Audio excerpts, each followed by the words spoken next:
Here it says 44 Mbps. That's super slow, isn't it? I think it should be around 90 to 100.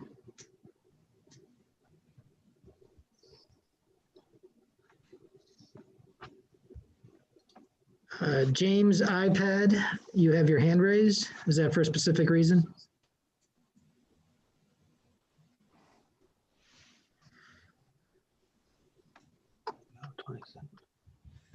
No?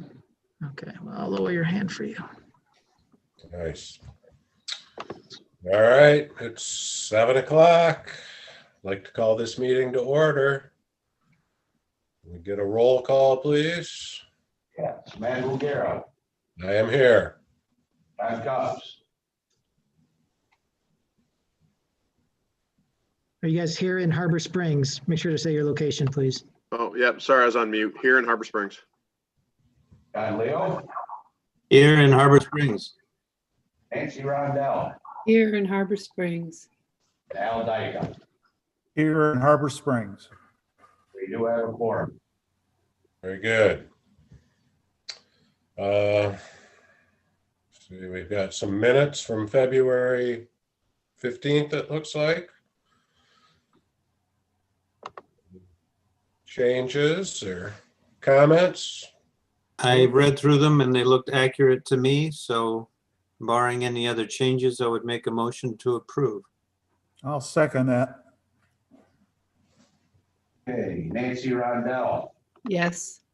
John Leo, Yes? John Cox, Yes, Matt Bulgara, Yes, Al Dyke. Yes. Motion carried. excellent. And we've got the bills. Our I checked them out today and I would make a motion that we approve the bills. I'll second that. Perfect. Okay, Al Dyke, Yes. Nancy Rondell, Yes. John Leo, Yes. John Cox, yes, and Matt Bulgara. Yes, Motion carried. excellent. It's time for citizens' comment. If anyone's here that'd like to address the council about something that's not on the agenda, this is your opportunity. Anyone out there? Don't see any on YouTube. That's great. All right. Well, I guess if there's no citizens' comment, we should move directly into the city manager section. Great, thanks, Mayor. Just one request here is that item L, which is our closed session, we push that on till the end after our manager's report and the city council hold a new business. That's fine. Sounds Okay. All right, let's get started here. So the first slew of agenda items are event requests. The first three are from the chamber. So our first one is Bowling Down Main Street event, which Harbor Springs has done previously. It's slated to take place on April 3rd from 12 p.m. to 2 p.m., which is a Saturday. There will be hot chocolate provided by Johans, as well as some toys from the Rocking Horse Toy Company, as well as other involvement from other businesses. The staff supports this event and we see no issues with it going forward as planned, so long as the organizers adhere to any changing COVID-19 rules on gatherings and social distancing. So I recommend council approval. Bonnie from the chamber is online if you have any questions for her. I make a motion to approve. It's been going on for several years. I second that. Okay, John Leo, Yes. Al Dyke, Yes. John Cox, Yes, Matt Bulgara, Yes, Nancy Rondell. Yes. Motion carried. Great. Item B is another chamber-sponsored event here. It's called Movies at the Park. This is the first time they're doing this one. I believe this is to host Tuesday night movies at Zorn Park. They would be on July 6th and July 20th. So in the middle of the summer from 9:30 PM to 11:30 PM. They are showing movies, I think, that are PG. I think that's the last time I heard they were going to show PG movies, but the titles aren't known yet. And they're still working on setup and orientation of the screen. And they'll also be working with DPW on ensuring that there is power. Staff supports this event. We think it's a great addition, but we would request from the chamber that they run any titles by staff first, just so obviously they're PG movies, they'll be appropriate, but we just want to ensure that they're appropriate. Other than that, I don't see any other issues. So I recommend approval. I know Denny has been talking to Bonnie a little bit about it, so they can answer any other questions you have. I think it'd be a nice addition for downtown, so I'd make a motion to approve it. I agree. I think it'd be a great downtown activity, so I'll second that motion. Does Before we Kyle- vote, Yeah, go ahead. I'd like to ask, is the audio part of this going to be by PA system? It would be by PA system. Are the neighbors aware? We have not gotten to that point. That is one of the conversations of, how would individuals around the area feel? This is one of those things that I wanted to bring to you all and hear your feedback and hear your questions. And if you approve, I would move forward with whatever suggestions or potentially benchmarks that you would like to have met prior to the event occurring. I'm just a bit concerned about the neighbors and the sound. How does Kyle feel about it too? I guess would be the other question for me. I think it's a great idea, but from the police force standpoint. I have no issue with it at all. There are some neighbors down there near Zorn that last summer had some issues with the people in the park after dark. That would be a concern. Maybe we move it to Marina Park if that's an issue. We have the boats down there, obviously, but I think it's a good idea. And when I was looking at the times, it probably doesn't get dark till about 9:30. So that's probably your 9 or 9:30 is going to be the earliest we'll be able to start. But I have no issues with it at all. Okay, thanks, Kyle. Part of the concern with the noise will be dependent on where the screen is located and how the speakers are oriented. A question I would have for all of you, I had suggested Zorn Park to be further away from the docks and the boats because of the concern there. Which location would you all think would be better? I hear what you're saying, John, and that definitely would be something we'd look at. And it's very flexible because they come and they set up that day. Right. So again, it's not something that it's not like it couldn't be moved. And it also could be moved from one week, one event, right? The first movie showing. So we find it's not, people in Zorn Park aren't phenomenally happy with that. Maybe we go to Marina the next. I am very flexible with this in wanting to hear. You also have Ottawa Stadium down here, the whole football field with ample parking. I mean, it's not walkable from downtown, but it's an option. I think downtown would be nice. So I think as far as an event, it should happen downtown. It's summertime. And unless with a PG movie, I doubt that you're going to have much of the explosion and loud, raucous sound. And it's the summer. There'll be an event. There'll be some noise. I'm not particularly concerned about that. I am working with Scott Langton at the Lyric in the selection of the movie and movies.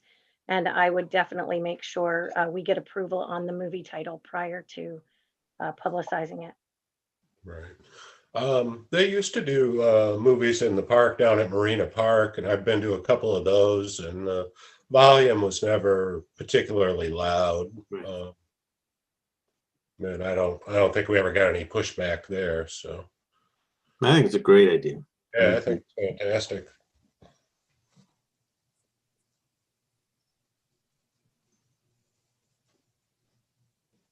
We have no further discussion. I do have a motion and by Councilman Copson, seconded by Councilman Leo. And I will do a roll call vote. Nancy Rondell, Yes. Al Dyka, yes, Matt Bogira, Yes. John Leo, Yes.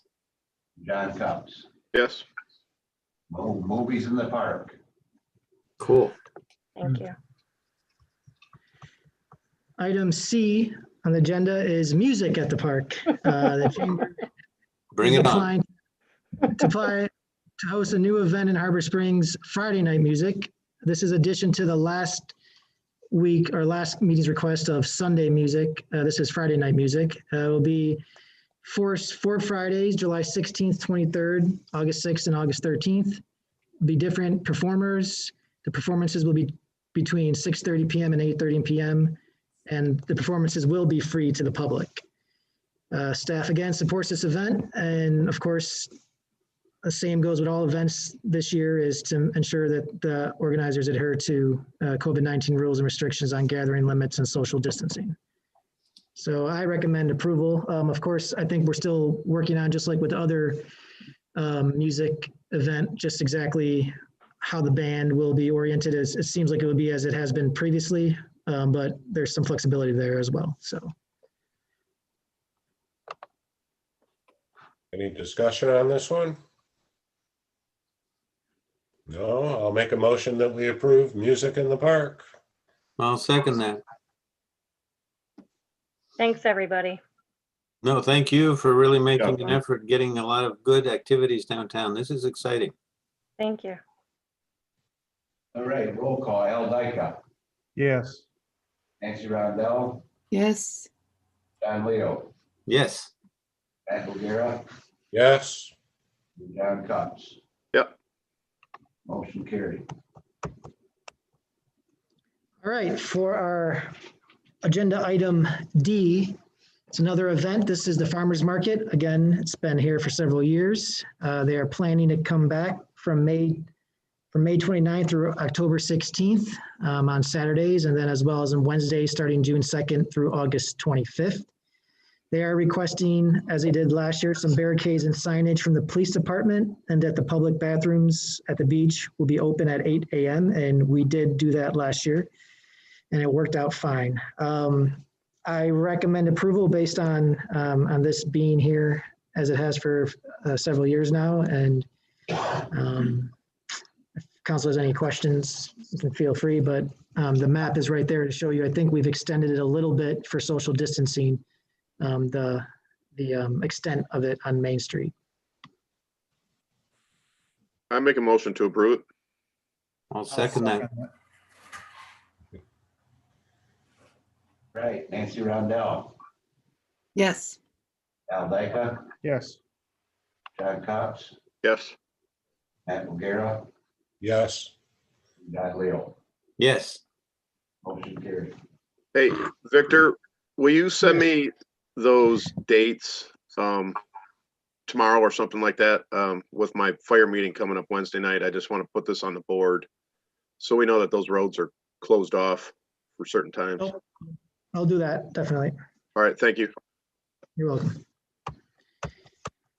All right, moving on to agenda item E, which is reviewing placing the AHA vessel at Shea Park. Kristen Baylog from the Historical Society is here, but I'll give a brief summary before I let her give a little longer summary, I guess. Of course, we've been to council a couple times on this issue, 2 different presentations, and council historically has been very favorable of this idea. We came to council once with locating the AHA vessel at Shea Park along with potential other conceptual park ideas. Of course, right now, we're just coming here to locate, the request is just to locate the AHA vessel at Shea Park as indicated in the packet. It's very minimal expenses or necessities from the city, which might just include a small concrete pad to put the vessel on, as well as some promotional materials for the park and any potential landscaping required by the Planning Commission, which may be a few bushes or something like that. Also that this meeting will need to, sorry, this review will be taken to the Planning Commission for compliance with zoning and our planning purposes. But in general, we feel like this is a great addition to the community. This area is an area of the town that we are hoping could be more of a historical area with the museums located there, as well as Shea Park. Having this vessel there would just provide another attraction for out-of-towners, but also as a meaningful attraction for in-towners who are from this area. Some history there with the Shea vessel. We hope it'll be a permanent fixture at the park, but we would periodically review any issues with the vessel being there, if we need to reorient it, relocate it at the park, or if we ever decide to do anything in addition at that park to what we have currently, we could, of course, rearrange the vessel and the park and the layout when that time comes. At Planning Commission, we'd hope that, that'd be another opportunity for members of the public to come out and speak with any concerns they have about, zoning concerns or anything like that. But I think it's a very great idea. I think it's a great thing for our community. Just a small touch, but just it'll be an addition to the community that will just provide more substance of things to do and some more meaningful history. In that sense, I'll pass it over to Kristen if she just wants to give she has a presentation, a little summary that she can talk about. So Kristen? Hi there. Thank you all for considering this. Again, we had a successful meeting in February, and I appreciate your support that drove us to continue along with this project. I'd like to just set the record straight that we are partnering with the Industrial Arts Institute, not Moran Ironworks. Tom Moran is the founder of the Industrial Arts Institute. However, they are our partnering nonprofit on this project. Also, pardon? I said thanks for that clarification. Okay, so Tom Moran has offered his time as volunteer project manager on the project. So he is also joining me this evening to answer any questions that you might have with regard to the details. All in all, I want to just say that in review of the master plan that the city did such a great job of sending, I know of 12 surveys that were sent out. There was a very high percentage rate from people with regard to their support of historical preservation and what were some of the characteristics that made Harbor Springs quaint and vibrant. And looking at the statistics of 71%, 56% with regard to desiring cultural activities and setting cultural facilities as the second highest priority for economic development, I think that you can all agree that this project really aligns with some of the desires of our community as a whole. We have, in summary, requested the investment from the city, and that is on the page that Victor is showing, scrolling down to roles and responsibilities. And I would just like to make the statement that the costs involved with this preservation that we have incurred thus far are very reasonable compared to what this 1891 vessel is as an asset and the value in our community. So I thank you for considering investment, as I have requested in the outline in your packet, item number 4, and hope that we can work together to make this a reality for our community and kind of begin to build on the success that I listed there as our success as an organization for the Historical Society to begin to create the historic corridor that we've talked about in a year ago. It's been a year now. Are there any questions regarding the request that we have of you or with regard to the progress of the vessel?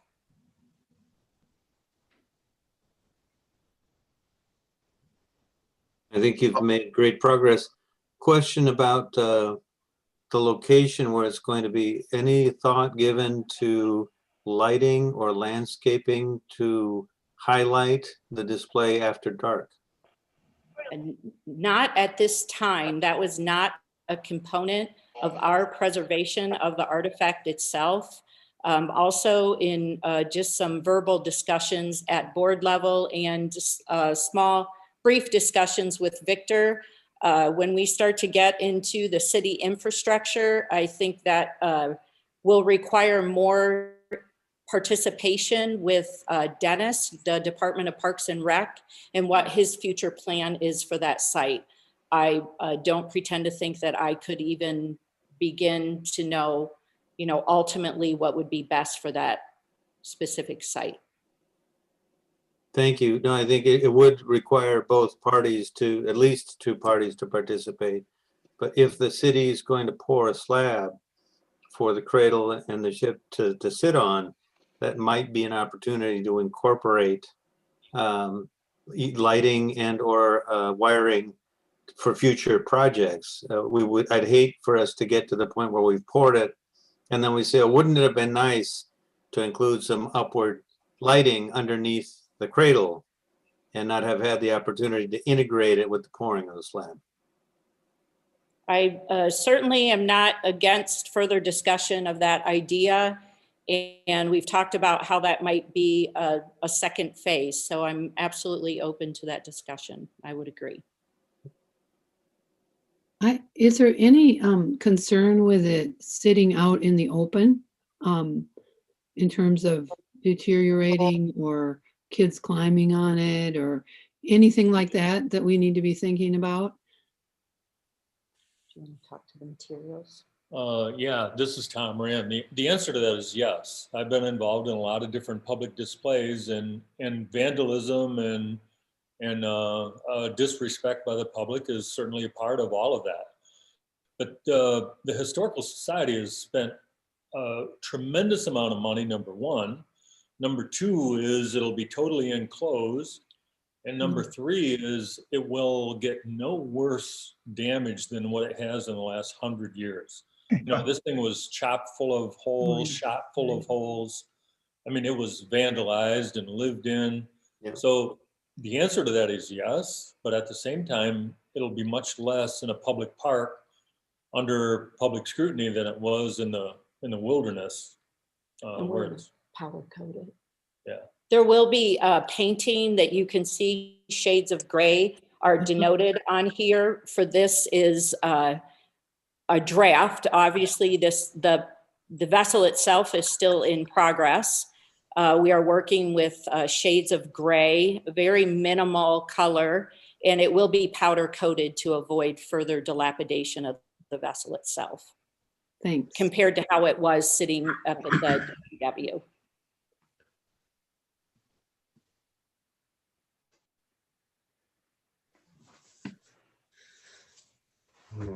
Do we So need a Victor, motion? do you need a motion? What do you need from council?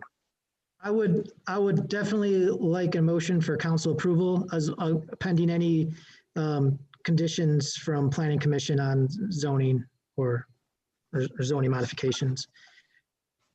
Well, I would definitely make that motion. I think it's going to be a great addition. I'll second it.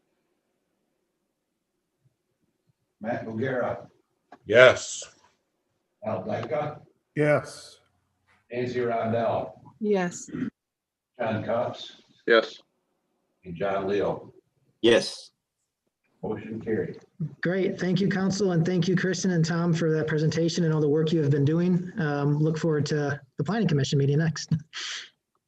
Thank you. Thank you all. I have also would like to just add, I have the landscaping donated.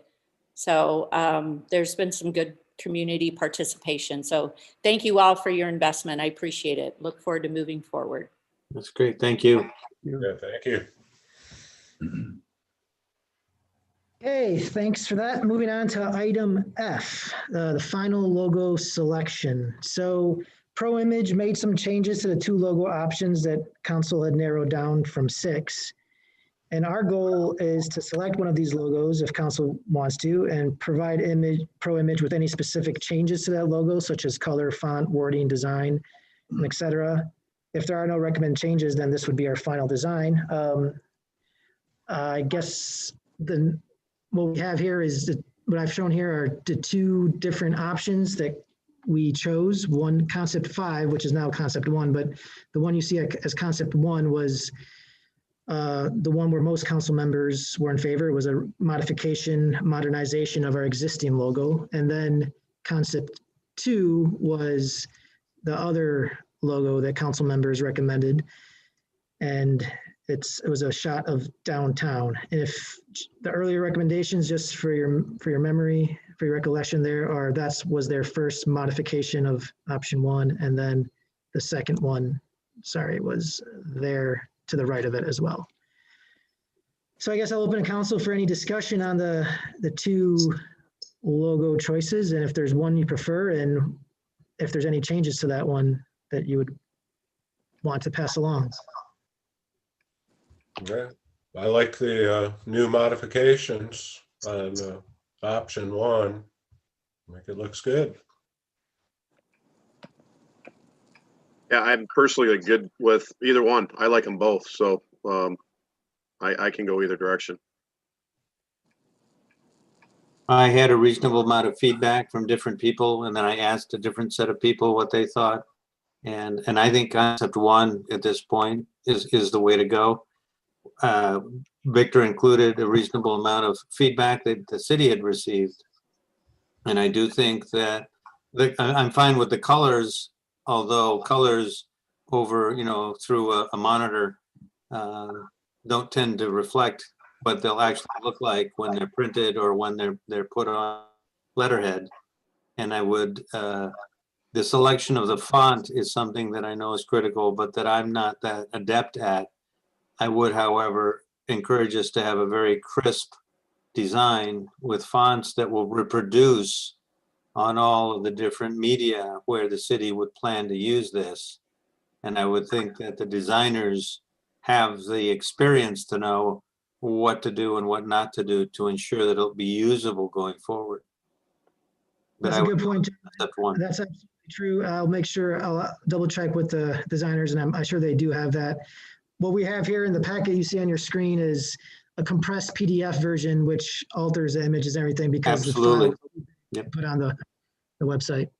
I speak from personal experience. I've done this at the different companies that I worked at. We would choose colors and fonts, and I learned over the years to get actual, print master samples to really see what we're going to get, so that we're not surprised after it's approved and released. So I would make a motion to move forward with concept 1 if there is no other input. I'll second that. Any discussion? Further discussion, I should say. All right, Al Dyke, Yes. Nancy Rondell, Yes. Don Leo, Yes. John Cups, Yes. and Matt O'Gara. Yes. Very good, motion carried. Great, thank you. We'll get that final version out to y'all, and soon you'll see a new logo. All right, agenda item. I feel like I'm at a shopping store, grocery store, picking out different items, but anyway, sorry. Item G, finalizing the Marina Park Committee membership. So council, as you know, I've sent a few emails today regarding this, so some of this information is a little outdated. But today's goal is to appoint the members of the committee. As you recall, last meeting, we kind of set up the goals and the purpose and et cetera.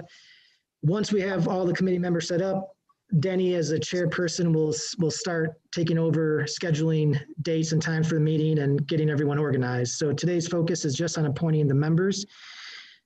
Right now, as a review, we have Denny on the committee, our park director. We also have Margot, but we also have we also have Bonnie Culp, and then we have a few changes that from up here. We originally had Jim Bartlett as our Harbor Commission chair and Kathy Breitner as a DDA chair, but since then, Jim Bartlett, after understanding council's desire to see more electors serve on the committee, designated his spot to Jeff James, and Kathy Breitner did the same, designated her spot to Dana Mulder. So we have also Jack Deegan, who was designated by Andy Bowman as the Planning Commission's chair. So we have 3 seats to, 3 positions to appoint. 1 is a council representative and 2 is 2 are resident representatives. And I didn't bring this up last time. Council may decide that council wants to, they don't want council members on the committee and can appoint another resident since we have so many residents, but I'll leave that up to you.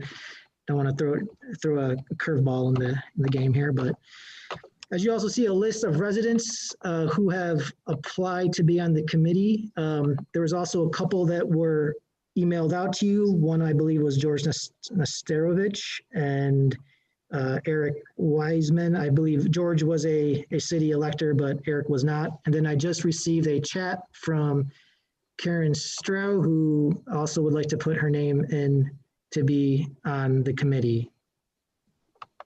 So Victor, it was Mike. we could potentially expand this to 11, but now that we have a majority of electors, city electors on there, I think we can keep it at 9. And I'll leave the appointments up to council. The only other question though is how you want to approach this. We can approve all the entire committee at once with 1 vote, or you can vote on each individual name. I think it would be easier to figure out exactly who you want to be on there and then just appoint every single one at one time. But that's just my suggestion. Victor, it's Mike Nesterowitz. It's Mike.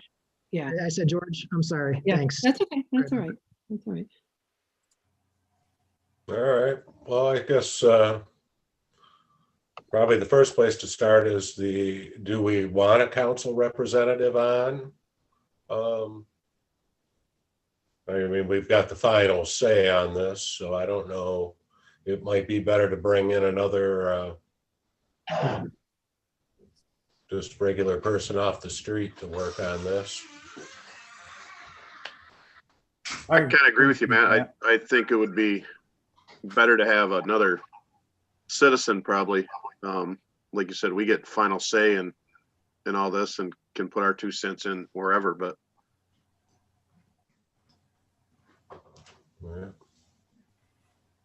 Yeah. I don't think council needs a representative on either. I'd rather see more civilian input. Nancy? I'm okay either way. I think it depends if we feel comfortable with finding 3 folks from the list that we have, if we feel like that's a good mix of people on the committee. Okay. Mr. Leo? I'm ambivalent. I could see it working either way. I guess I would err on the side of, yeah, let's get more. We're always pushing for more resident and citizen involvement. And we do have the ultimate say. And I think that there's enough representation there for boards and commissions that if we pay attention, we'll know what's going on. So yeah, I kind of like the idea of having another. All right. Well, now the hard part. We've got to pick. I have one more issue I'd like to discuss. Is why does the DDA have 2 representatives where the others don't? It seems to me that would be a little heavily weighted to DDA position. And maybe we should only have 1 person from the DDA on that. Right. Al, the only thing I would say to that is, yeah, one is a staff member and one is a DDA regular, I guess a DDA appointed member, Margot staff. So, I mean, if we are going to go that way, I would suggest keeping on the DDA appointed member. And if you don't want to have the DDA staff member on there, but that's up to council. Our idea was that the DDA, does a lot with the downtown and the park, and there's a lot of stuff that could happen down there, but that was, we're flexible here. It was just an observation. Yeah. Good point. Well, not to put Margot on the spot, but I think she's on. I would ask her what her thought on that is. Because I think, yes, they both have DDA titles, but I think the two roles are different. One is staff and administrative. The other one is, sleeves up, working with the businesses downtown. So if you don't mind, Margot, what are your thoughts? There, I unmuted. I do think that, I, as the staff person, do probably have a lot more contact with the downtown businesses and kind of get a little bit more of the ear of, what, and the feedback often through my surveys and things like that.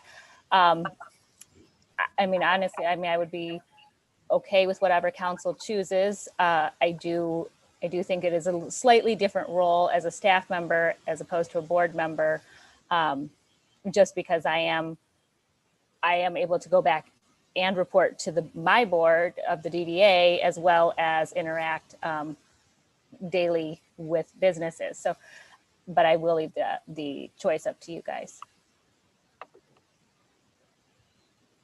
If we, just looking at this updated list here, they had appointed Dana Mulder as their rep. If we made that a city elect position, Dana was one of my recommendations anyway to have on this board because of some of her background. So if we just removed the DDA representation of that, and if we chose Dana as one of them, I don't think it would matter then, one way or the other. I agree that I think Dana would bring a lot to this given her background. I think she could be a real important contributor to this. So I think I like the approach. But are you going to end up with a committee then of 8 instead of 9? Is that an okay thing? No, I think we'd have 9. We'll have 9. We'll still pick 3 representatives. There'll be actually 4 residents. So you're not having her fill that slot. You're adding a slot for a representative. Correct. Okay. Because I think we kind of removed that, but as I was saying, they had appointed her, and she was one of my recommendations out of the original list. So just figuratively speaking, I say we just remove that, make 4 residents, and then go from there. Yeah. Yeah, so that makes sense. It's a easy solution to the problem. Then we can keep Margot on. Yeah. Right. I'm fine with that. I'm fine with that. I think it would be good for us before we move to the representatives at large, if you will, to just touch base with each other about how are we going to make that choice? What are we looking for? And how are we going to make that choice between these folks that all put their names in? And I'm very excited so many people did that. That's great. And I did put a little, as you probably saw, a little blurb in my memo there about what I think council could be looking at. And one was considering individuals who have not been too involved on city boards in the past. That way we get others involved, but those who have also shown a general interest in the community involvement and development at large. So people that have involved in community development and in their communities in other ways, but not necessarily on city boards. And also I think a second important thing is people who live in different neighborhoods of the city. So not concentrating all individuals from, one street, for example, or one part of town, or just from the downtown, or just from another area. I think for me, those are 2 important factors as trying to get the best well-round discussion at this Marina Park Committee. To save time and I guess a lot of necessary or unnecessary discussion tonight, is it possible for you to put a complete list of everybody you've got up till tonight? We just shut it off tonight, but send us a list, and then we as a board can then respond back to you, and then we can vote on these people at the next meeting. We can highlight our 1 through 4, and then you can tally up between all of us, who we think, and kind of go that route. Well, I mean, essentially you have the entire list here, except for the person who applied today, Mike Nestorovich. So, I mean, if I'll proceed how council wants to, but I figured that we would be able to pick the few. Go through these? Okay. I would like to suggest that we only consider people that are electors in the city. There are a number of people on the list that do not vote in Harbor and don't live in Harbor Springs. And so as a first, which would knock down some of the lists, I think that that's what we had actually talked about last time, was 2 elector spots. So I think that would help us to narrow it down right off the bat, to take anyone off that isn't a voting elector in Harbor Springs.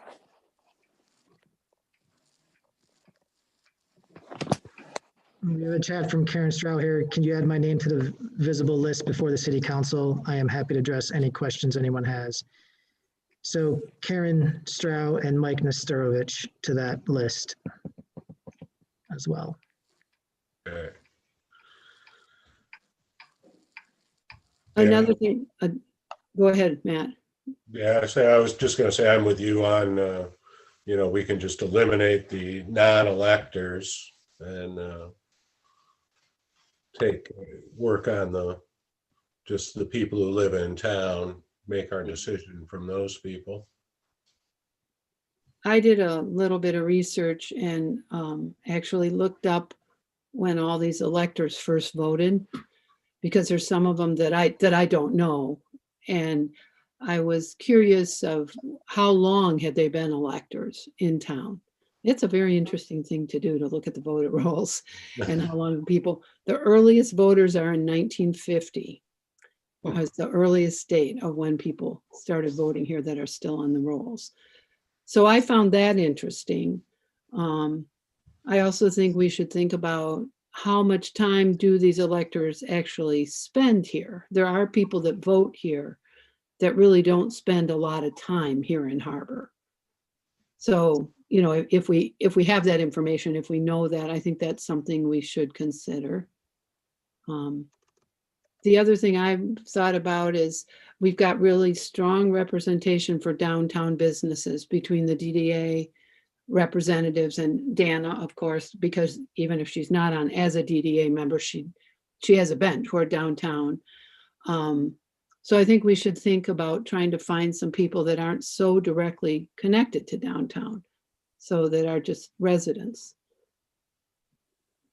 Those are just some of my thoughts on some things to think about. So I have the updated list right there in front of you. Green is the highlighted of who we have chosen. So we have 3 more to choose, just to let you know. So those are the ones that are electors.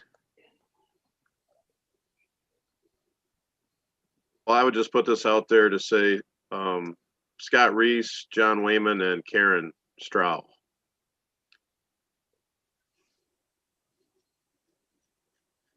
Would be a pick that I would throw out for the next 3. I'd like to take a look at Val, who is a woman who's lived here now for about 4.5 years. She would be a new face, somebody who has been on boards. Pardon me? Somebody who hasn't been on boards. She pays attention. She's on a lot of meetings, but she isn't actually on a board or 2 boards, if we really are trying to reach out to some new folks.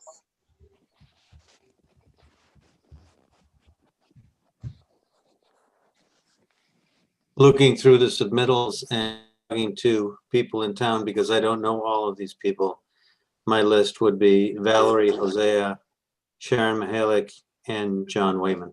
Mm-hmm.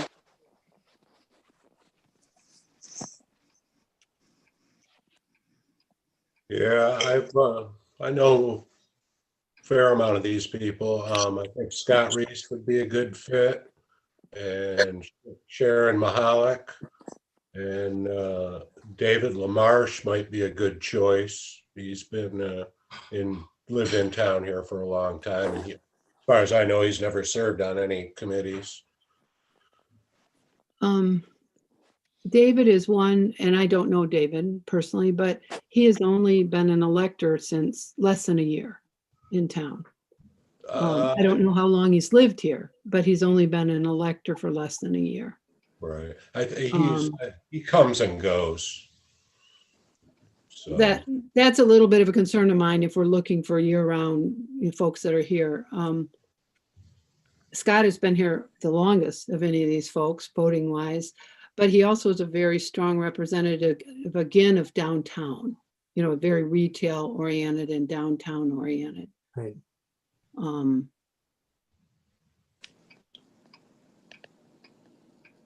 don't want to load the board with a bunch of old school townies. Nothing will ever happen. Well, it's not old townies. It's just some different folks and folks that have been here long enough that they, more than have been in town voting more than 6 months. Right. So it's a balance, between folks who've been here a long time and folks that haven't. I was just looking at their backgrounds, where they come from, what do they do? So Val has a lot of experience in the landscaping, gardening, committee world, to work with people. Sharon's someone who we sort of is on meetings a lot and we hear from. I don't know her, but she is somebody that, pops up now and then. So she obviously has a lot of interest in stuff. Yep. What's your take, Al?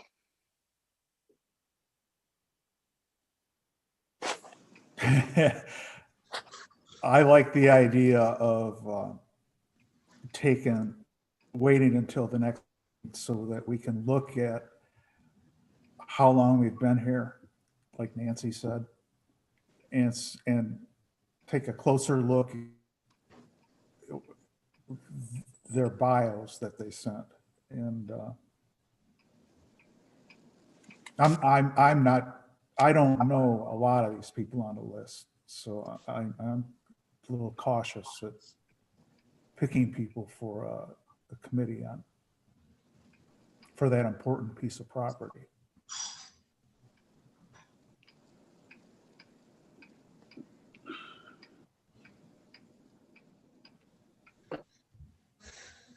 You guys are all making good arguments for your preferred choices.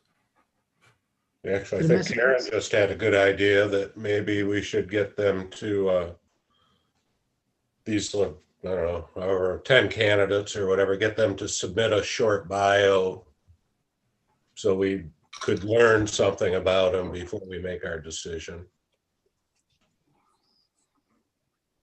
I'd be up for that. And like Al said, then we can just put our options together, give them to Victor, and see how it weighs out at the next meeting and finalize this.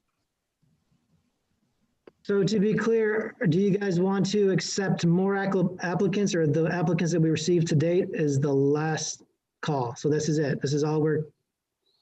My opinion would be this is it. We got enough people here to choose from, and if they haven't sent a bio in, get a bio from them if they're really interested, and then we can narrow it down over the next 2 weeks or week or whatever, and be ready to go at our next meeting and finalize this deal. Okay. I tend to agree. Anyone who made the effort to get an application in by this evening should be considered. Move forward with that group.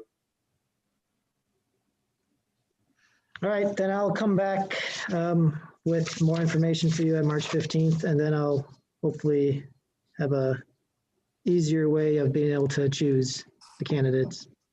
Now, just to clarify, Victor, you're going to come back, or you're going to send it out so that we have time to review it and come prepared at the meeting to make a final decision? I will send you as I get whatever information I get for them. Of course, the packet had plenty of bios from a lot of the candidates in it. I can get to you as I get from them what they send me. I can't guarantee, just like I got a submission today, at 2 p.m, right, that they'll get to me. But I think, I personally think you guys do have a lot to work with. I mean, you do have applications and you do have the summaries of people's bios in here. But it's your choice. If you want more information from them, then I'll get that more information. I'll be the first to apologize that I didn't read them all. So I was just going to say, I think if you read in the packet, most of them sent, at least except for the ones that came in today, but most of them sent a fairly detailed bio about why they would like to be on this committee. So maybe we just need to take a little more time to read these rather than asking them to rewrite them again. Because I think almost all of them sent a fair Right. amount of information.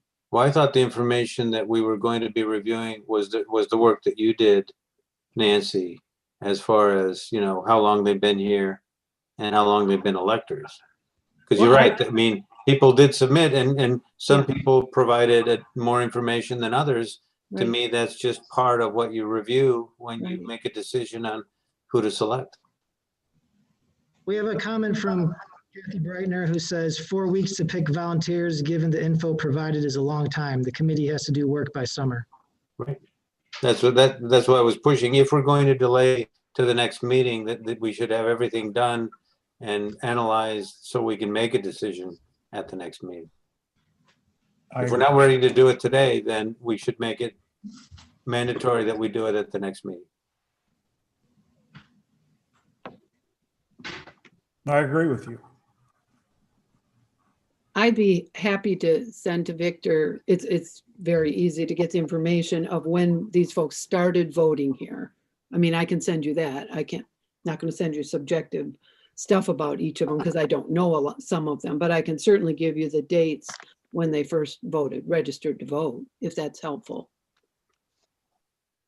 to people. If that makes a difference. And some of those, especially those that were filled out on our application form, Mhm.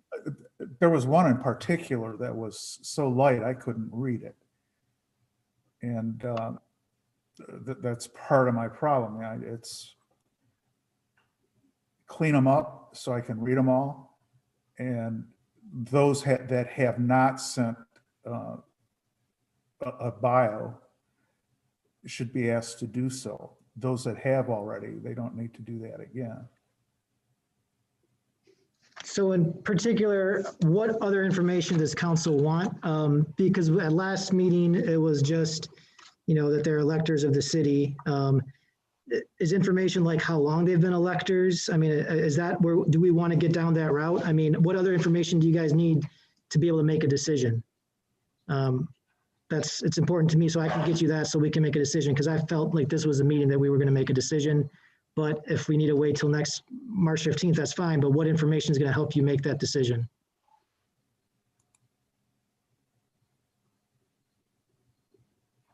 Yeah, say I'm ready to make a decision tonight, and I'd prefer to do it tonight than wait another 2 weeks. It's just going to push this back and reduce our odds of getting anything done down there this summer. The wheels of bureaucracy turn slow enough, and you know, to extend this another 2 weeks is, you know, we're just wasting time, their time and our time. But that's just one man's opinion. I looked at the information that was provided, and based on that, I made my recommendation, so. Yeah.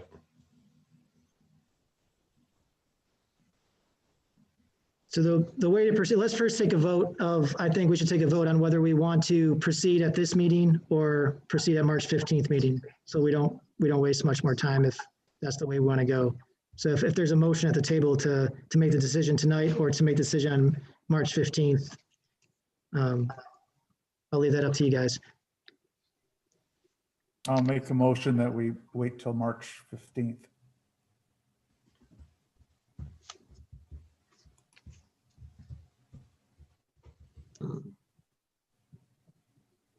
Is there a second?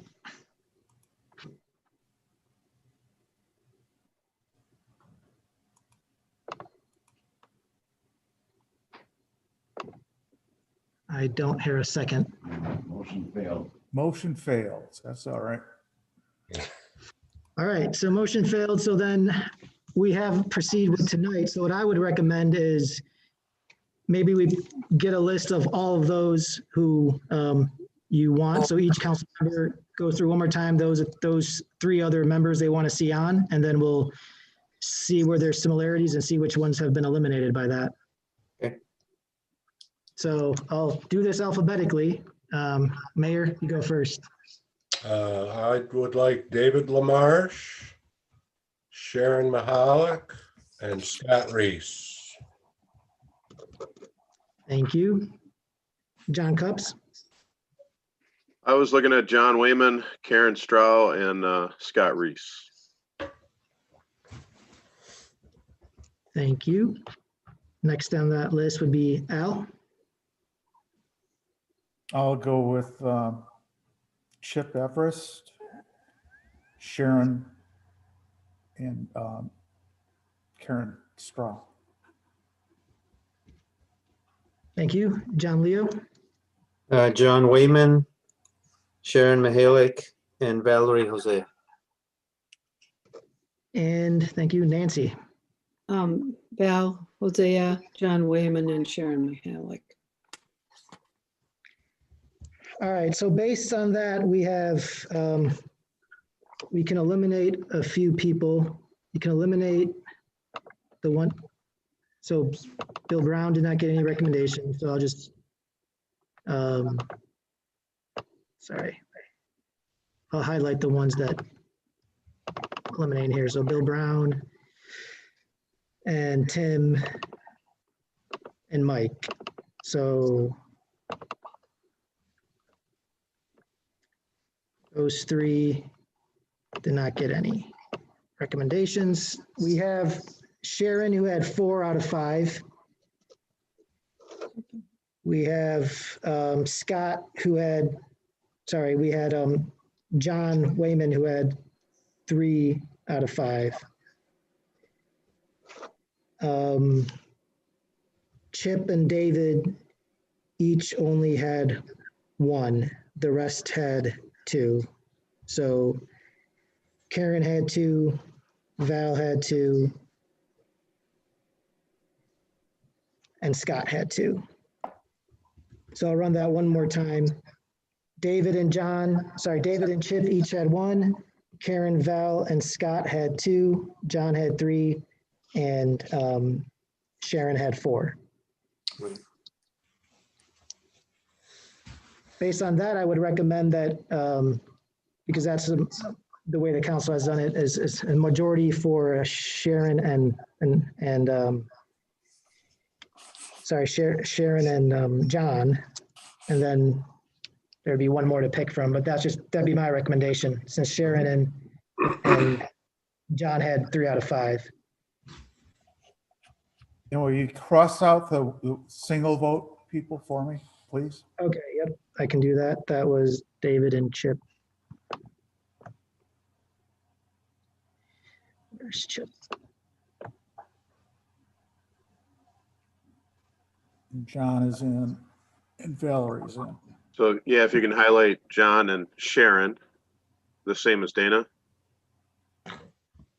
Yeah, well, yeah, I could do that. Here, I'll get a new list going for you. Yep, sorry.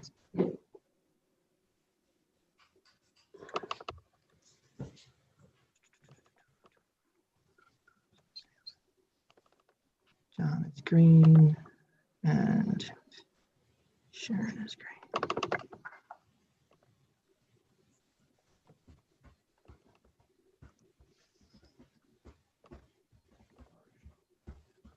Oh, get rid of David. Yeah, sorry.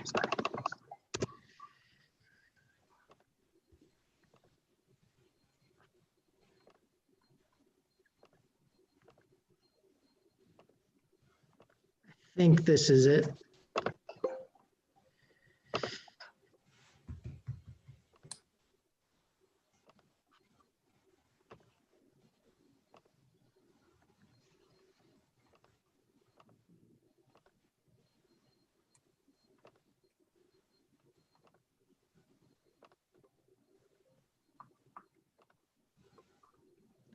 It's not working. So how do you want to choose between Sharon, Scott, or Val?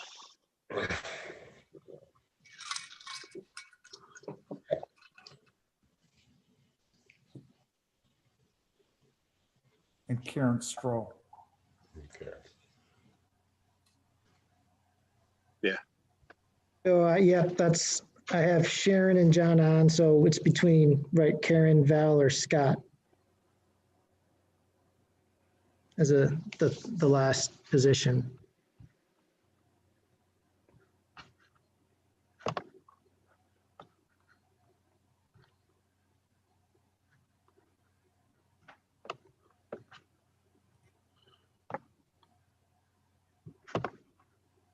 What are, so we know Scott's background, is business, obviously. What is Val or Karen's?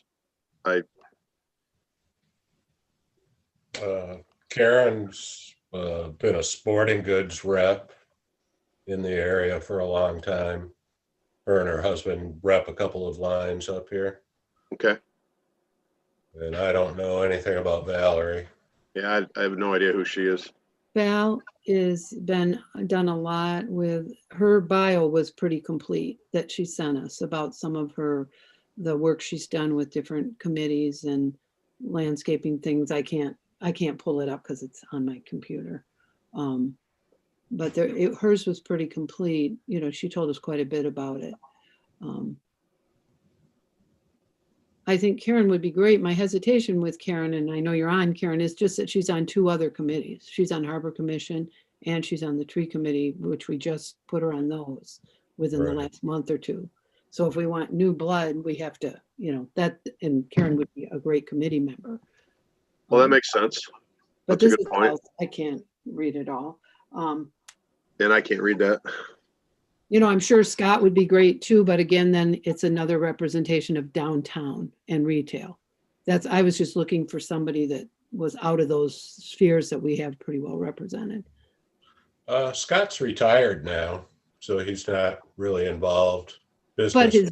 But his bent is downtown. I mean, he was a business owner. I'm just looking for somebody that isn't a business owner or a member of DDA or something, just something different. My recommendation to Valerie was based on, I don't know her, but based on her write-up, the level of detail and what her background is, I thought she'd be a really strong contributor in new blood. I like it too.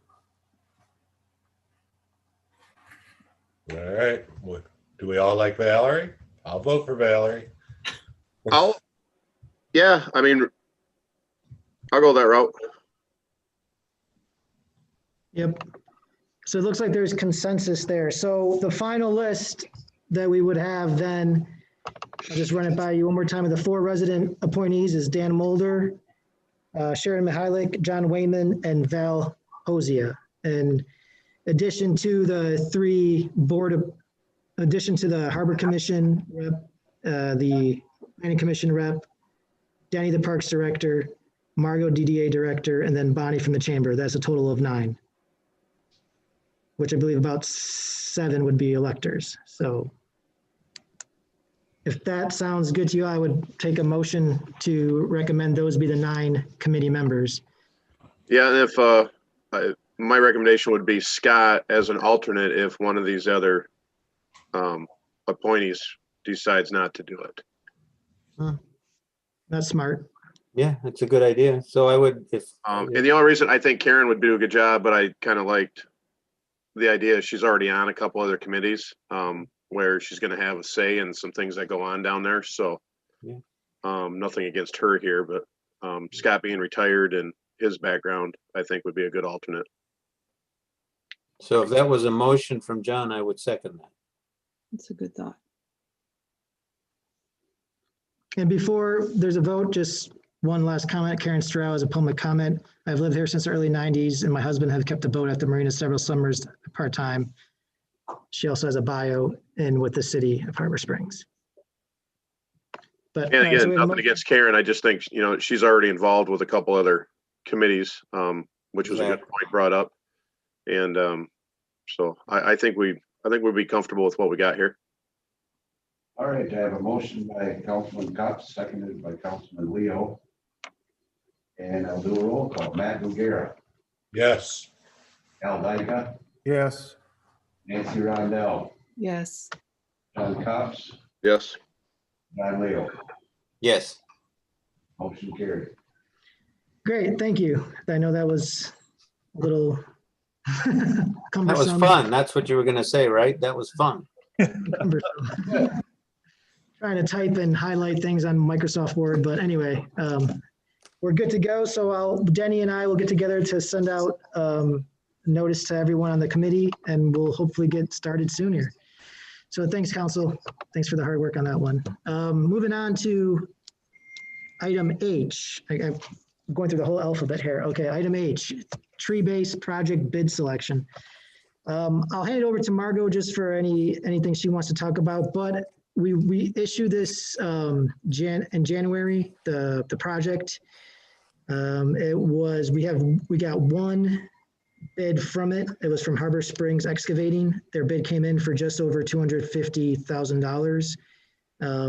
You guys know the history here, so I don't need to go through the entire history. But I've laid out 4 potential options for council to consider. And I would like council just to consider those before we make a decision. Just so I'll run through those very quickly.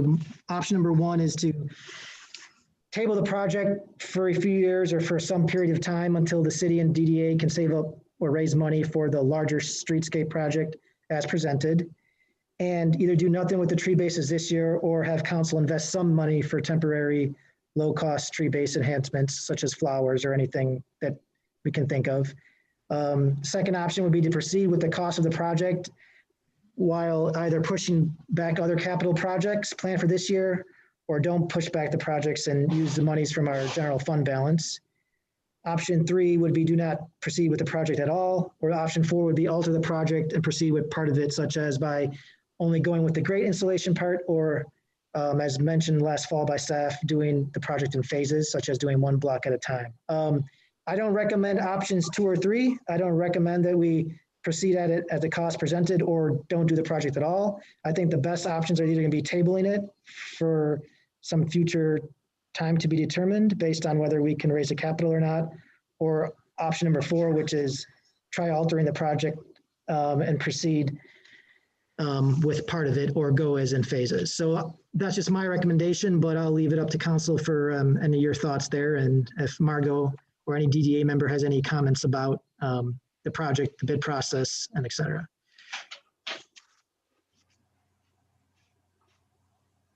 Victor, I would like to just add that when we chose to go back, I mean, and rebid the project. This was definitely something that Joe O'Neill and I considered when we talked about rebidding, that the contractor's costs may have risen. And even though we removed several large ticket items like the trees and the electric from the project, just the state of where things are now with that kind of contracted business, the prices have definitely risen.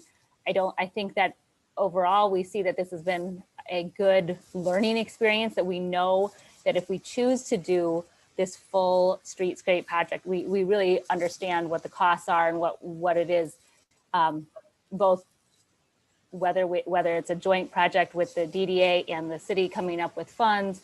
I think after discussion with the DDA, our recommendation is also to table the project until we have the proper funds, or to do the project in a phased option. We did not receive any bids for the option B, which was the kind of more, I don't want to say Band-Aid option, but that was the just leaving things as they were and saw cutting the grates or saw cutting the tree pits and installing the grates and just replacing the few trees that would have needed it.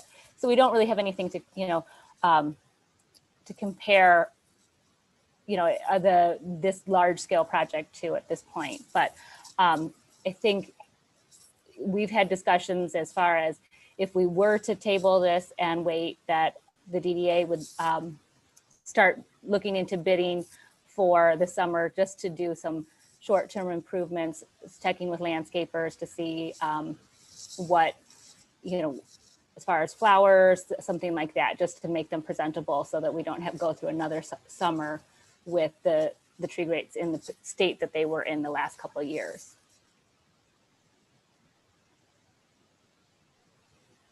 My recommendation would be to table this till next year or the following year, till we can put a budget together to do this and do it properly. I talked to Victor today. It's unfortunate we only got one bid, but I talked to a few people. We didn't even know the bids were out because I had a group of people that wanted to bid it. So talking on a contractor standpoint, we didn't even know the bids went out. So, we've put a lot of work and effort into this. I would not like to see it done half-heartedly, for lack of better words. So I would recommend we table this, work on getting the funds and getting a proper plan together. So if we're going to tear up Main Street, we do it and we do it right. So none of us on this board will ever have to deal with this again. I agree. I think a tremendous amount of effort and money and went into this. I think we learned a lot. We're just not in a position to execute on it now. So I agree with John. We should and Margot. I think we should table it for now. And include the flowers or something temporary. Yes, I'm sorry. Correct. Yeah, Al, absolutely. I think we should go ahead and, try to clean up some of it, make it look presentable, I agree. but not give up on it. I think, working with Nick in the city, we should be able to maybe put this in the works for next year and just properly plan for it. Because I think we've already got a lot going on this year already. There was a really good discussion at the DDA level about what to do to make sure that things look better if we table the project. Is there a suggestion from any council member about, I see there's some support for putting some flowers at the tree bases this year, of how much money council's willing to spend this summer. I mean, we could do the same thing and see what the cost is, but I think we should have some kind of range of what the council is willing to spend. Maybe DDA is willing to pitch in some as well, but of course it's the downtown, but I have no idea what an appropriate budget would be to do it inexpensively, but do it right. Yeah, I don't. Yeah. Out of my wheelhouse. Yeah. So I'm sorry, Dan. Margot, you said you were going to do some research, and that's what was discussed at the enhancement committee. I think to answer Victor's question, we need a little bit more information. We do, and at the first people we were going to reach out to was going to reach back to the garden club because they had been maintaining the tree pits in the past, and for their own reasons, they chose to stop. And it's worth a discussion of seeing whether it's something they want to take on again, whether we can pay to help them take it on, to take on this as a project with some funding. And if not, then I'm happy to go through the normal bid process and reach out to some of the local landscapers around here and see what we can come up with.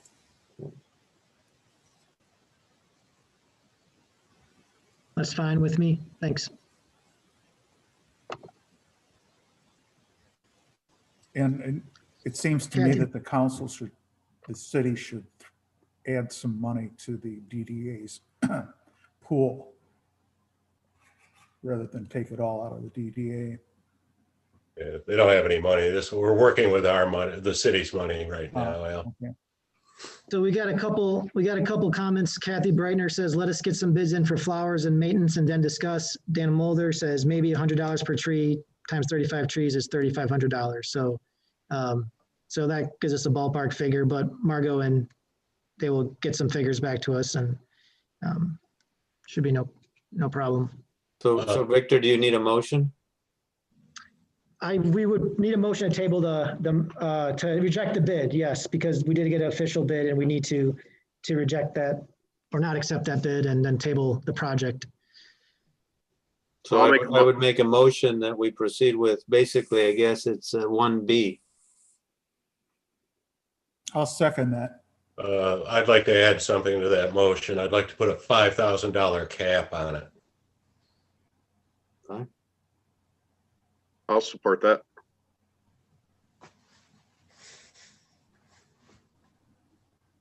Will John modify his motion? So modified. Okay, I'll modify my second. Thank you. All right, I have a modified motion, second, and I will do a roll call. Nancy Rondell, Yes. Al Dyka, Yes, Matt Rivera, Yes. John Cox, Yes.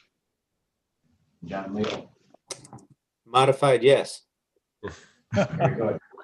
Motion carried. All right, thank you, council. See what letter of the alphabet I'm at now. Okay, I. All right, so 3I is boardwalk project review. As we mentioned during the capital improvements planning, one of our goals was to hopefully have the boardwalk project back on the table for a construction date in 2022, so next year. We are exploring different grants and funding options. I asked Benchmark about their ideas of any potential changes in costs to the project. And, there could be up to 30% or more change since we got our bids back in 2018. Or there could not be. Joe from Benchmark said he had reached out to one of the lower bidders who said he might be willing to, keep similar bid. So there'd be a good chance that, we could also have similar reasonable cost estimates, which ranged from, $450,000 to almost $600,000 the first time. But they could also go up to close to $700,000 in Joe's opinion. So the range is wide on this one. So that's one unknown. The second thing is we're working on these grants, which are not a slam dunk. There's been a lot of increase in demand for grants, especially from municipalities because of COVID-19, with communities a little more strapped for cash. So there's a lot of more people applying for these grants. So it's no guarantee that we're going to get these grants. One that I'm looking at right now, a pretty big one, is a MDOT TAP grant, which can be used for boardwalks and sidewalks and streets and et cetera. That grant could be a potential, I believe it's a potential 50% match. So it would help us a lot if we do get it. But in order to get that process started, there's several different things we need to do. So before I go forward with them, I want to ensure council wants to move forward based on those 4 items you see on the screen. One is that the approved design that we agreed to a few years ago, that we would still like to move forward with that same design and concept. Or if you want to discuss another one, I believe the consensus last time at CIP planning purposes was we go with approved design. The second one was the potential increased cost of the project. So do you want to still proceed with applying for a grant and with this project knowing the potential increased costs? Number 3, do we want to commit to paying for the project from city monies, even if we are not awarded the grant money? So that's something to consider, that if we don't get the grant, do we still want to go forward with this regardless?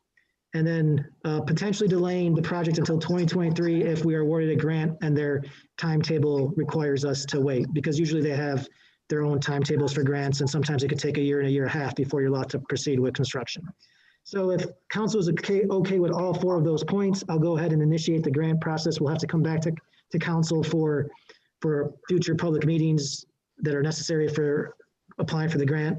But I want to just put this back on the table that we're going to start to dive into this. And before I do, I want to get council's go ahead based on that new information. I just got one question. I'm pretty much aware of everything that's been going on, but one question, and more for maybe John or Matt, and maybe you, Al, you were involved back in the day. Did we consider not doing the complete boardwalk, only doing like part of it that goes down, comes out by Burley's, rather than doing the stretch that goes over to Demers property there, Gardner Street or whatever? Eliminating that one little stretch. Was that ever discussed? It was discussed, and I think everyone was on board to have it go both directions. Okay. It was discussed, and there was actually a significant amount of discussion and input from the community. And the consensus was to rebuild it the way that it is today. There was some discussion about phasing, but as with every discussion about phasing, what comes back is that it's going to be a lot more expensive if you go at it once and then you go back at it a second time. because you're going to have all of the fixed costs come back and bite you again. Correct. So the final decision was rebuild it as it is and do it all at once. Very good. I guess way back, the original design that was approved was a concrete boardwalk, or not a boardwalk, but more of a trail. Walkway. Yep, I remember that. Considerably less than the rebuilding it as it is now option. So it might be worth looking at if we could, do it for half the price. I'm not sure what the figures were, but my recollection was it was about maybe $350,000 to do a concrete trail. I remember the design. Yep. The concrete trail was discussed. I don't think it was technically approved. And when we got into the discussion about it, there were a number of issues that related both to the engineering design and the slope, as well as the physical requirements of cutting into the hillside. Because if you're going to do a cement walkway, it has to be significantly wider than the boardwalk that exists today.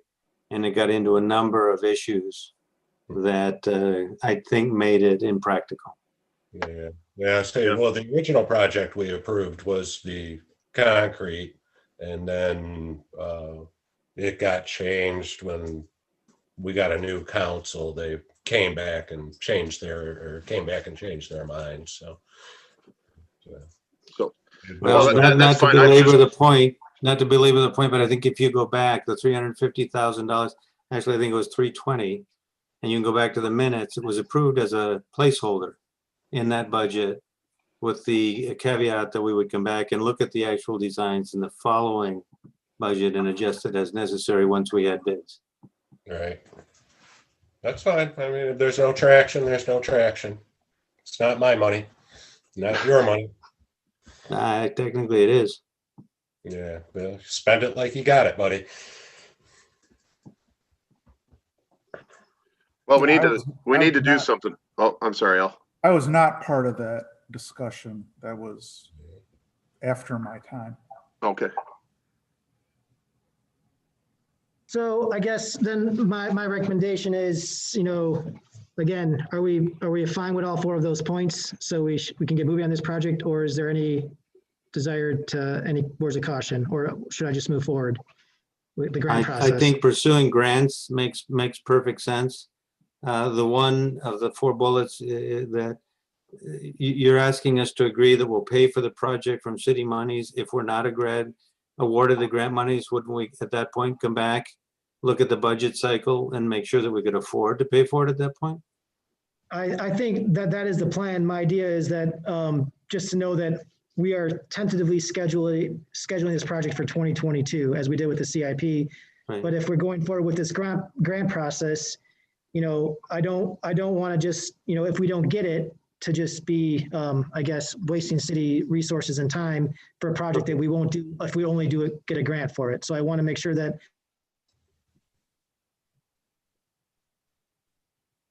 Understood. Thanks for clarifying. And I would say yes to that.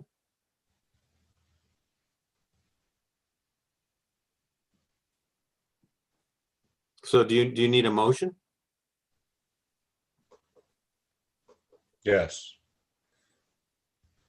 Well, then I would move that we approve the path that the city manager has recommended and pursue the grants. I'll second that.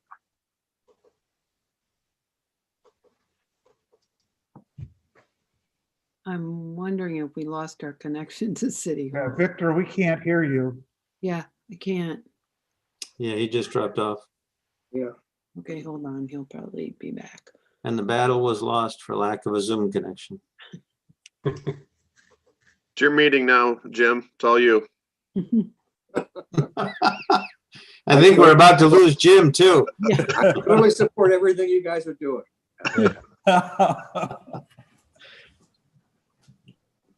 I'll run over there and let you know what's going on. Oh, thanks. I was just going to say, you want me to run across the street and see what's going on? I think Kyle is marginally closer than you He are. is closer. I'll let him do it. It's very cold out there tonight, so that's fine. Sorry about that. We lost internet connection here.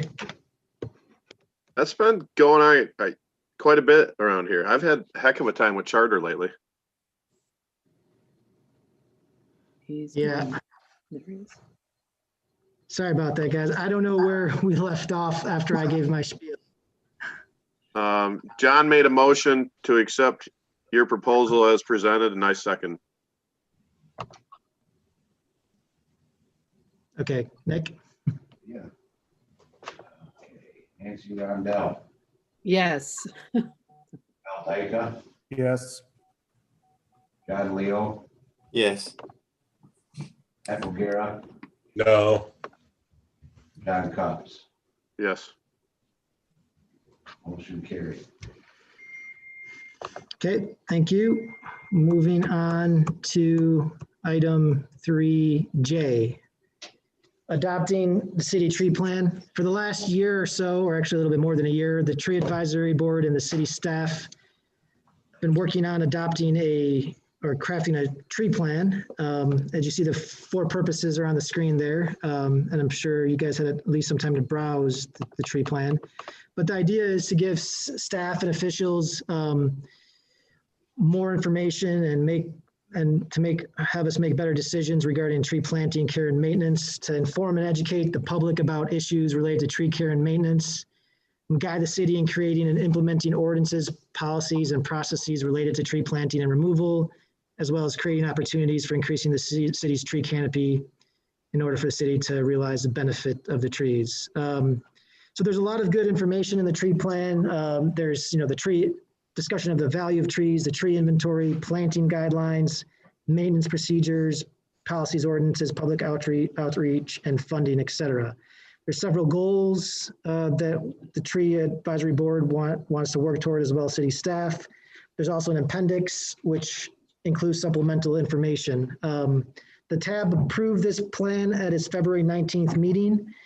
And now it needs council's approval. The only addition that's missing from there is a glossary. The tree board had recommended a glossary be added to the appendix, just for your average Joe who's reading through it that might not be familiar with some of the terms in there. So that was something that city staff will work on over the next several months. I recommend approval of the city tree plan. Some communities do have city tree plans, some don't. I think it's a step in the right direction, at least in getting organized and getting a better understanding of how we do things in the city with regards to trees, because trees are a big topic here.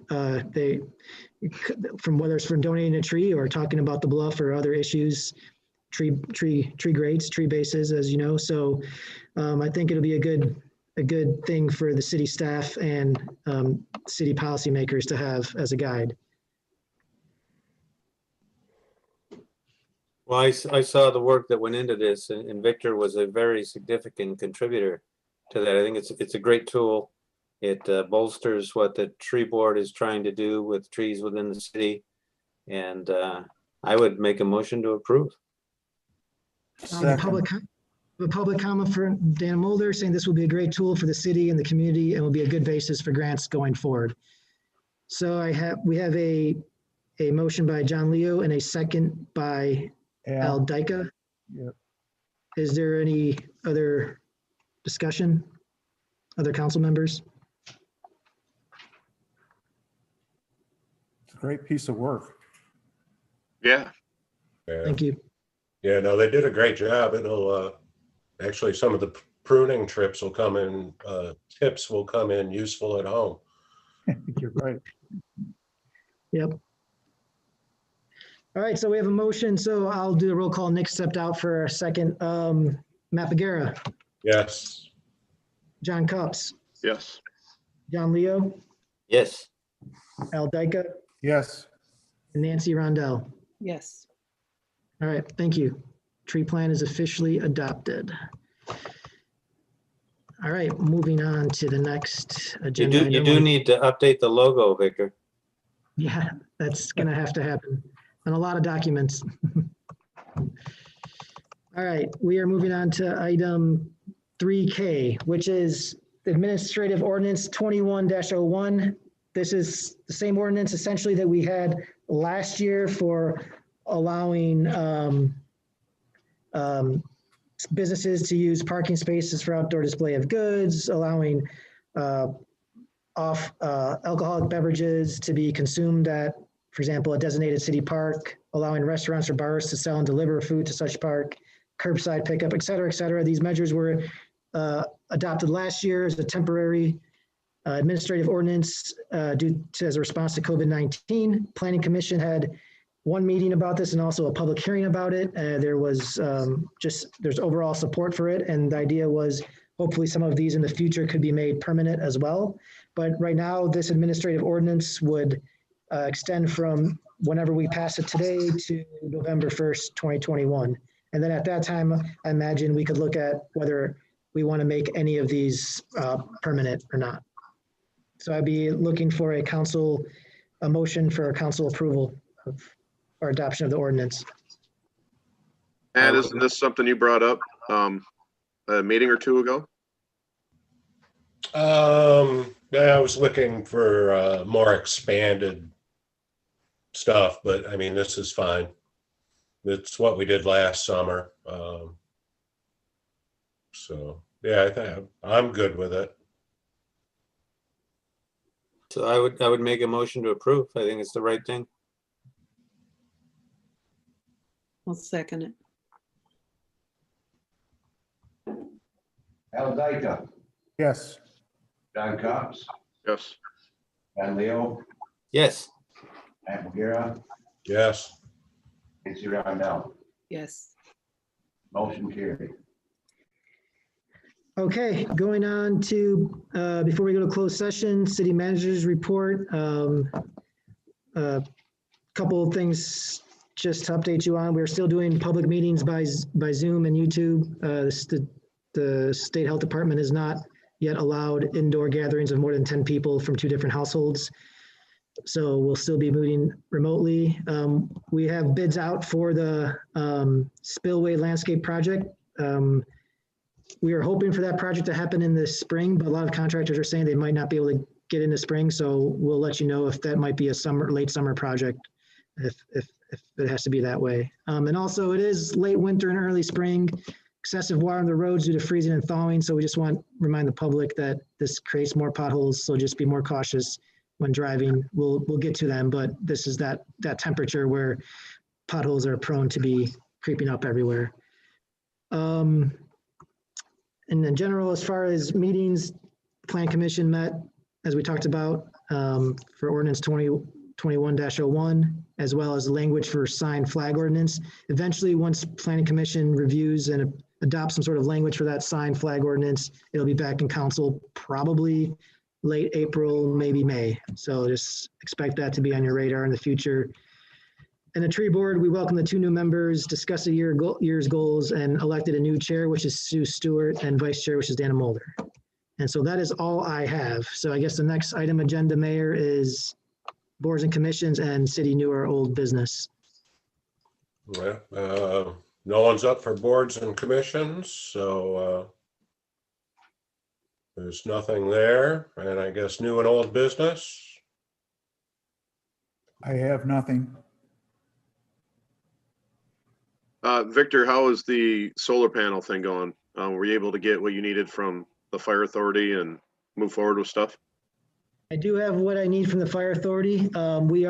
They just actually came, the solar installers, they did a structural inspection of the buildings just to make sure, with a structural engineer, just to make sure that they could handle the solar panels. So we are moving forward with that. We're still hoping for a May installation sometime. So everything's moving smoothly with that.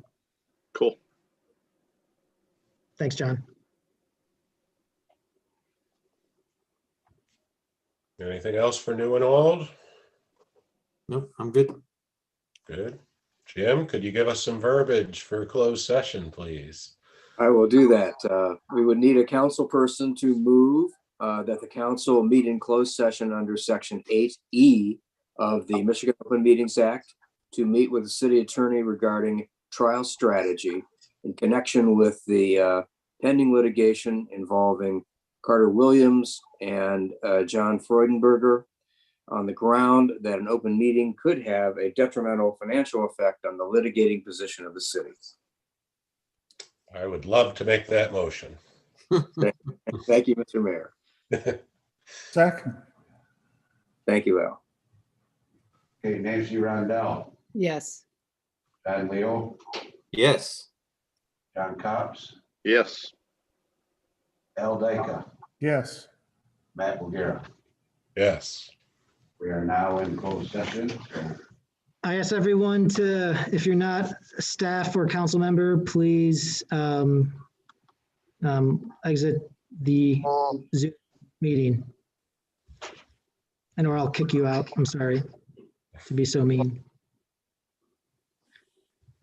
So council will give it a few minutes till I see everyone that needs to be off is off.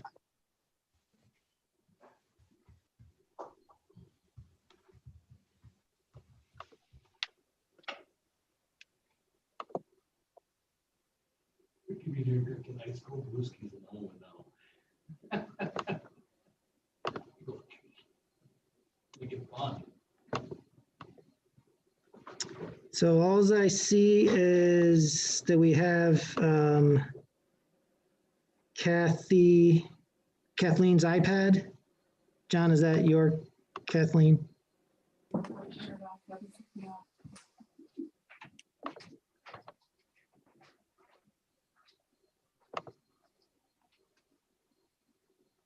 And Lucas, thanks for that update on, didn't get to read it in time to the public, but weight restrictions in effect for Emmett County start Friday, 7 a.m. So you can't drive your Priuses, they're too light. Another attempt at humor on my part. Keep trying. I tried. As Svetlana says, it's better I use my humor on you guys than her, because she'll kick me out of the house. Victor, and how about the connection to YouTube? That's a good point. Thank you. Let's get that one.